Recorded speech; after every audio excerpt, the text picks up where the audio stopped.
वैश्य को समझ में आ गई वो बुद्धिमान आदमी की बात। मोदी जी अब आया बेच से लपेटे में। 20 रुपए के लालच के चक्कर में अब बेटे से हाथ धोना पड़ेगा। मोदी जी अब क्या होगा बेच से लड़के का, गवाही देगा तो मरेगा।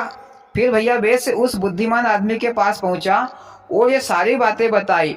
तो बुद्धिमान आदमी ने कहा कि मैं इसका उपाय बताता हूँ, पर अब तुमको मुझे 500 रुपए देने पड़ेंगे। मोदी जी, बुद्धिमान आदमी भी लालची हो गया है। 20 रुपए की बात को आप 500 रुपए में बेच रहा है। भैया बातों के भाव भी अलग अलग होते हैं, जैसे गधे और घोड़े का मूल्य अलग अलग होता है।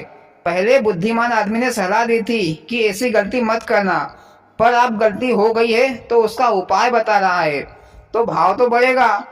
तो वैश्य ने तुरंत बुद्धिमान आदमी को 500 रुपये दे दिए।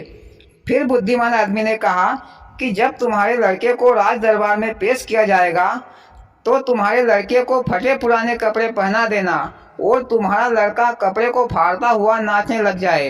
और राजा साहब कुछ भी पूछे तो एक ही जवाब दे कि मुझे सब पता है, इसके अलावा कुछ ना बोले। दूसरे दिन राज दरबार में वैश्य लड़के को बुलाया गया तो वैश्य लड़का फटे पुराने कपड़े पहनकर आया और कपड़े फाड़कर नाचने लगा। राजा साहब के कुछ भी पूछे जाने पर यही जवाब देता कि मुझे सब पता है। राजा के हर सवाल का जवाब यही होता, तो राजा साहब ने उसे पागल समझकर भगा दिया और इस तरह वैश्य लड़के की जान बच गई। तो भैया बातें भी अनमोल होती है। ज्ञान की बातें मिले तो ग्रहण करो और इस्तेमाल भी करो, तो कभी भी जीवन में दुख मुसीबत नहीं आएगी। और भैया कहानी खत्म। बहुत मजेदार और जीवन उपयोगी कहानी सुनाई। कहानी से कुछ सीख भी मिली।